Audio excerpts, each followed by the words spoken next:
The fire in the archives, it began not with a discovery, but with a fire. At 2:47 a.m., the shriek of an alarm tore through the silence of the Colonial History Archives in North Carolina. In the basement, where the air was thick with centuries of dust, parchment, and forgotten stories, a thin column of smoke rose like a ghost from the floor. Within minutes, it had triggered the sprinklers, flooding the old storage room with freezing water that mixed with the smell of smoke and burning wood. Dr. Ava Mitchell, one of the youngest historians ever to work at the archives, arrived barefoot, coat half buttoned, her flashlight slicing through the fog. Her mind was racing. The basement held irreplaceable materials, private donations, rare manuscripts, centuries, old documents too fragile to be digitized. But the fire was spreading. It hissed across wooden crates, licking the edges of history itself. And then she saw it, a metal container in the corner, untouched by the flames. Around it, the Blackwood collection was disintegrating, its wooden cases collapsing into ash and ember. Ava didn't think. She ran toward the blaze, threw her jacket over her mouth, and sprayed the extinguisher until her arms shook. Smoke clawed at her lungs. Sparks bit at her hands. When the beam above her cracked and crashed, she dove aside, clutching the metal box to her chest like it was alive. When firefighters pulled her out 20 minutes later, she was drenched, coughing, trembling, but she refused to let go of the container. The archivists gathered outside in the cold, watching as paramedics checked her for burns. But Ava's attention was locked on what she'd saved. The old collector, Edmund Blackwood, had donated the crate only 2 weeks ago. He'd said, with a cryptic smile, that it contained fragments of a forgotten expedition. She hadn't believed him, not until that night. In the parking lot, beneath flashing red lights and drifting smoke, Ava knelt beside the sealed container. The metal was warm, tarnished with age but intact. She opened it slowly, her breath fogging in the air. Inside was oiled leather, wrapped tightly around something flat. When she unrolled it under her flashlight, her pulse quickened. It wasn't parchment. It wasn't a letter. It was a drawing, finely detailed, astonishingly preserved. Men in 16th-century armor stood beside a massive oak tree. On the bark, carved deep into the grain, were the letters every American historian knew by heart: croatoan, the word tied to one of the greatest unsolved mysteries in history, the lost colony of Roanoke. Ava held the drawing closer. The detail was extraordinary. You could see the rivets in the armor, the leather of their boots, the tilt of their helmets. Behind them, wooden chests lay open, as though being packed for departure. Far in the distance, ships floated on calm water, their sails gleaming with dawn light. Her hands began to shake. This wasn't just a generic depiction. It looked real. It looked eyewitness. And then she noticed something else. Something that froze her blood. Beneath the word croatoan were faint, smaller carvings. Letters, words, half swallowed by time. She whispered into the night, "There's more text." By sunrise, Ava was in her lab at the archives, still soaked, her hair tied back, magnifying lenses strapped over her eyes. Every inch of the drawing defied expectation. The material wasn't paper or animal skin. It felt smoother, tougher, some kind of early cellulose mix unknown in the 1500s. The ink pigments reacted oddly to light. Some lines shimmered faintly under UV, suggesting layered techniques centuries ahead of their time. This was no crude sketch. It was a masterwork, created by someone who understood optics, detail, and possibly encoding. She knew she needed a second opinion. By noon she had called the one person who could help her. Dr. James Parker, professor of early colonial history at Duke University, the leading expert on the Roanoke mystery. When she described what she'd found, there was silence on the other end. Then James said 6 words that changed everything. Ava, stop touching that drawing immediately. 2 hours later, she arrived at Duke with the container locked inside a humidity-controlled case. James met her in his lab, his expression caught between disbelief and awe. "Please tell me this is a replica," he muttered, sliding on gloves. Ava shook her head. "It survived a fire, a flood, and 4 centuries. That's all I can tell you." They placed the drawing under a high-resolution microscope, the kind used for forensic document examination. What they saw was beyond anything either had encountered. The ink lines weren't uniform, they layered, dark over light, suggesting that the artist had drawn and redrawn certain sections with incredible precision. James adjusted the focus and frowned. This carving technique. Look at the lettering. Ava leaned in.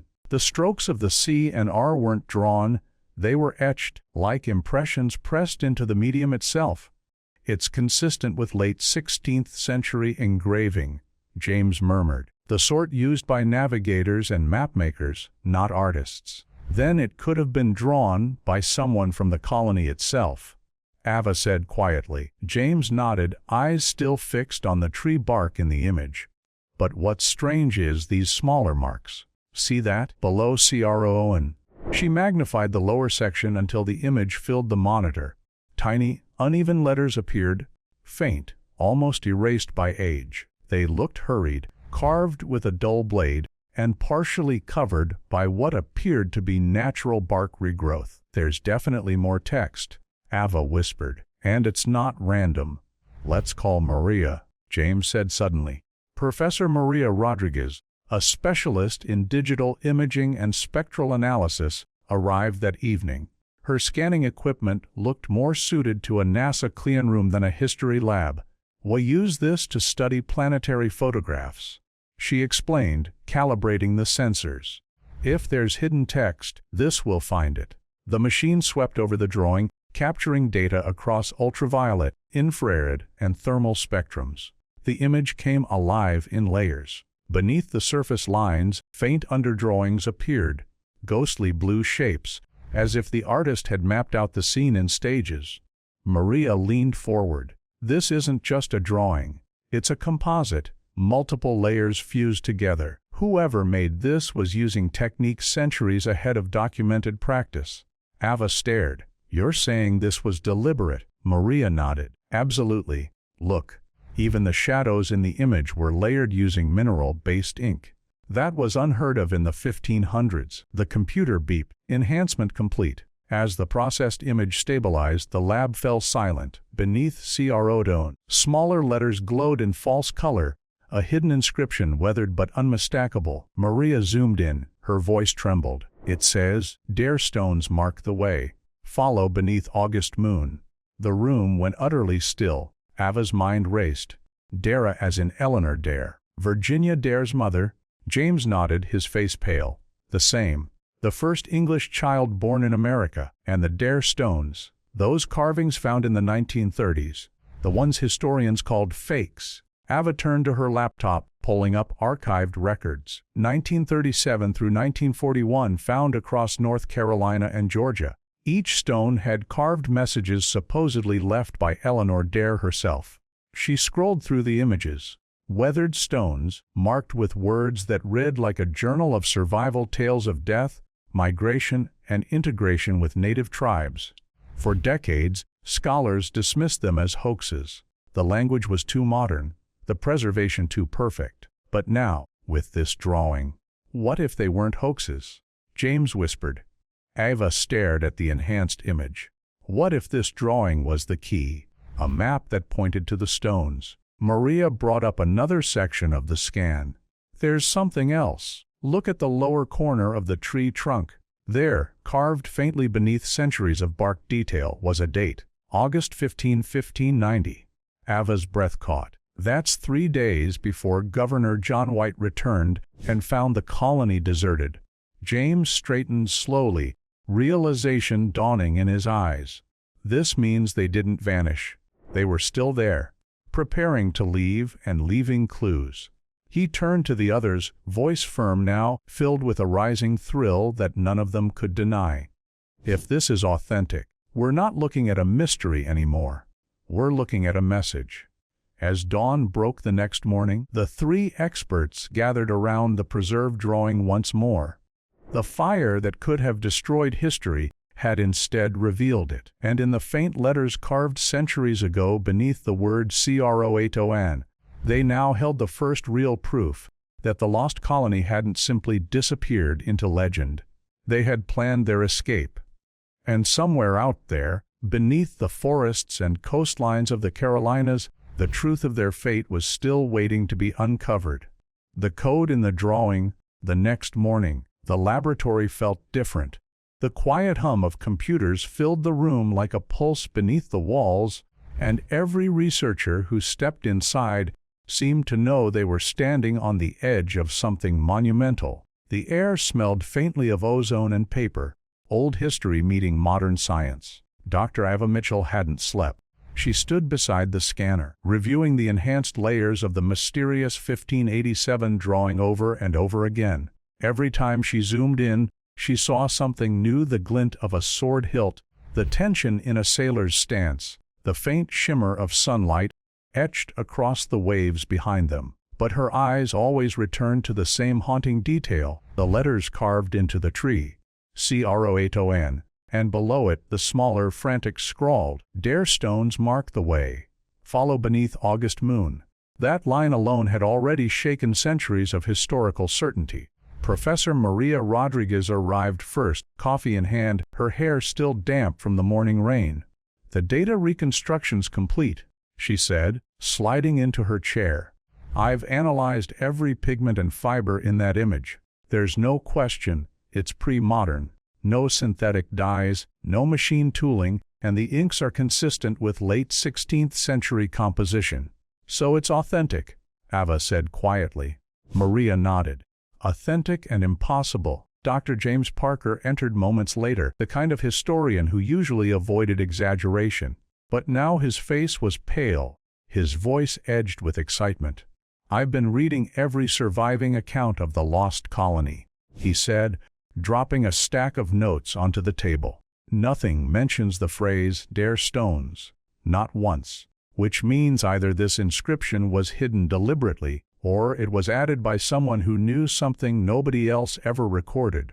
They all turned toward the screen, where the enhanced image glowed in shades of ultraviolet. The letters were crude but unmistakable. "What if," James began slowly, "the colonists didn't vanish, they migrated?" Ava frowned. "You mean they left Roanoke willingly?" "Exactly. White found croatoan carved into a post when he returned. Historians always assumed it meant they relocated there. But if this drawing predates his arrival by 3 days, then they weren't panicking, they were planning." He leaned closer, pointing to the smaller carvings. "These letters weren't made by someone dying in desperation. Look how careful the strokes are. They had time. They wanted this message to last." Maria zoomed in again on the bark. The grooves were layered with microscopic traces of resin, almost like someone had sealed the carving deliberately to protect it from erosion. "They knew they might be gone a long time," she murmured, "and they wanted the message to survive centuries." For the next 12 hours, the team worked like detectives trapped inside a 400-year-old puzzle. Ava focused on the words, "Dare stones mark the way." She cross-referenced every known mention of the so-called Dare stones. The stones told a tragic story of death, survival, and migration. According to their inscriptions, Eleanor Dare, mother of Virginia Dare, the first English child born in America, had written them as a series of messages for anyone who might come looking. The first stone supposedly read, "Ananias Dare in Virginia went hence unto heaven 1591. Any Englishman show John White Gover via." It had been found near the Chowan River, carved into quartzite. Later stones described long journeys inland, friendly tribes, and intermarriage with natives. For decades, experts dismissed them as fakes. The language was too polished, the carving too uniform. Yet now, looking at the original drawing, Ava saw something chilling. The handwriting on the drawing's margin matched the carving style on the earliest Dare stone almost perfectly. "James," she said, "what if the first stone wasn't a hoax? What if it was part of a trail?" He stared at the enhanced scan. "If the colonists created markers, physical coordinates, then the words 'mark the way' could mean a literal map." "Exactly," Maria added. "A sequence of stones leading from Roanoke to wherever they went next. It's not just writing, it's navigation, They decided to look closer at the drawing itself, hoping the artist had left more clues. Under Maria's multispectral light, hidden sketches began to emerge beneath the surface lines. What had looked like random shading now revealed faint symbols, triangles, circles, and parallel lines that could represent geographical markers. "It's a code," Ava whispered, "like latitude lines, early navigation symbols." James turned to her. Thomas Harriot used similar notation in his field journals. He was the mathematician on the first Roanoke expedition. Maria's fingers froze on the keyboard. "You're saying Harriot made this drawing?" James exhaled slowly. "Or someone trained by him." The pieces began to align like magnets drawn together. Harriot had been known for blending mathematics with cartography, creating some of the earliest accurate coastal maps of the New World. He was also known for his fascination with coded language, hidden messages written in layers of ink, only visible under certain light. That would explain the strange inks, the underdrawings, even the resin, sealed carvings in the picture. It was a layered document, a message buried inside art. By evening, the lab lights dimmed as the storm rolled over Durham. Thunder rattled the windows, while rain streaked across the glass. The glow of the monitors threw shadows across their faces as Maria processed the final enhancement. "There's something else," she said. In the background, near the ships, she magnified the image again. The sails bore English flags, confirming they were likely the same vessels that had brought the colonists to Roanoke. But behind them, faint outlines of crates and barrels hinted at preparation, not panic. They were loading supplies, Ava realized. Not abandoning camp, not running. They were moving. James tapped the screen. "And that wooden chest there. See the metal reinforcements. Rope handles for transport." They built containers to move equipment. They knew exactly what they were doing. Maria adjusted the filters, pulling out one final spectral layer. A faint etching near the lower edge of the drawing. Letters began to emerge, invisible under normal light. "It's a date," she said softly. The numbers sharpened slowly. 15th August 1590. James leaned back, his voice barely above a whisper. "That's 3 days before Governor White returned." The realization sank in like a tremor. For centuries, the accepted story had been that the colony disappeared sometime between 1587 and 1590. Yet here was evidence that they were still alive, still working, and still communicating right up until the very moment the rescue ships approached. It wasn't abandonment, it was evacuation. As midnight approached, they printed the enhanced image in high detail and laid it out on the table. The carving glowed faintly under ultraviolet light, like a voice resurrected from time. James spoke first. "If this message is authentic, it means the colonists left by choice. They didn't vanish into thin air. They left a record, they left signs, and they left direction." Ava nodded slowly. "Follow beneath August moon." Maria looked up. That could mean timing. Maybe they traveled or left at night, guided by the full moon. James rubbed his chin thoughtfully. "That fits." The lunar phase on August 15, 1590, was almost full. They could have used it for navigation. The pieces fit too perfectly to be coincidence: the croatoan carving, the mysterious dare stones, the hidden symbols in the drawing, the date tied precisely to Governor White's failed rescue. Ava traced the letters on the printed copy with her gloved finger. "So if the message says to follow beneath August moon, and the dare stones mark the way, then somewhere between Roanoke Island and the mainland there must still be physical markers. Maybe even another artifact." She looked up, her eyes gleaming with purpose. "We need to find where this drawing came from.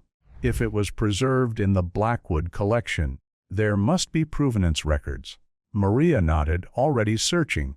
The donation paperwork said the crate came from the Blackwood estate in Wilmington. The collector claimed it was discovered hidden inside a wall during restoration work. "Then that's our lead," James said. "If we can trace its origin, we can trace the path of whoever drew it, and maybe even where the colonists went next." Outside, the storm raged on, thunder echoing like cannon fire across the sky. But inside the lab, beneath the hum of machines and the glow of discovery, three historians realized they were holding not just a piece of art, but the first tangible thread leading to the truth of America's oldest, unsolved mystery. And as lightning flashed across the window, Iva whispered the words again, barely audible over the storms. "Dare stones mark the way, follow beneath August moon." They didn't yet know it, but those 12 words were about to lead them straight into the wilderness, and into a secret buried for more than 4 centuries. The search on Hatteras Island. 3 days later, the wind off the Atlantic carried the smell of salt and rain as the team stepped off the ferry onto Hatteras Island, the very land once called Croatoan. Dr. Ava Mitchell tightened her jacket against the sharp morning air. The island stretched before them, a shifting blend of dunes, oak thickets, and sea grass that whispered against the sand. Somewhere beneath this quiet landscape, she knew, the truth of the lost colony was waiting. Beside her, Dr. James Parker adjusted the strap on his field satchel, scanning the horizon. "According to Governor White's 1590 records," he said, checking his notes, "the tree bearing the carving stood roughly 200 yards inland from the original shoreline." He glanced at the sea, where waves rolled and broke in gray foam. But 4 centuries of erosion and hurricanes have changed everything. That shoreline could now be anywhere between here and half a mile out under the water. Professor Maria Rodriguez set up her equipment, her drone already lifting into the overcast sky. "We'll start with aerial thermal scans," she said. "If there's anything buried, metal, stone, or otherwise, it'll show up against the cooler sand layer."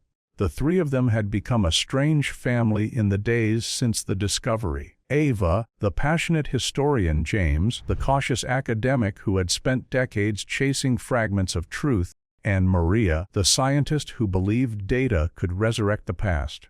They moved inland, guided by the low hum of the drone and the distant crash of waves. For hours, their metal detectors found nothing but rusted nails, fishing hooks, and modern trash. The ghosts of campers and storms. But then, just before noon, the readings began to change. Ava's detector gave a sharp, pulsing tone. "I've got something," she called out. James knelt beside her, brushing away loose sand.